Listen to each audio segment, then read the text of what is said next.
परिमेय संख्या जाने। वर्ग 8वां प्रमुख सवाल, परिमेय संख्या को क्रियाएं कैसे करते हैं। प्राकृतिक संख्या के बारे में जानेंगे। गिनती की संख्या को प्राकृतिक संख्या कहते हैं, जैसे 1 2 3 4 5 6 7 8 10 अनंत।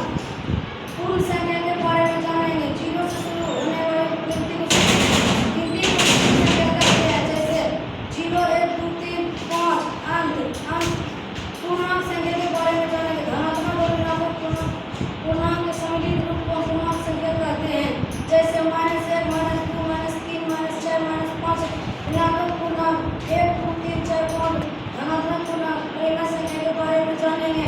औसत संख्या जो p बटा के रूप में लिखा जा सके उसे हम परिमेय संख्या कहते हैं। जहाँ p का 0 उसे परिमेय संख्या कहते हैं। हर के शून्य नहीं होने जरूरी क्या है। उदाहरण 2 प्रत्येक 3 -1 0.3 √2 आदि। परिमेय संख्या छोटी। अब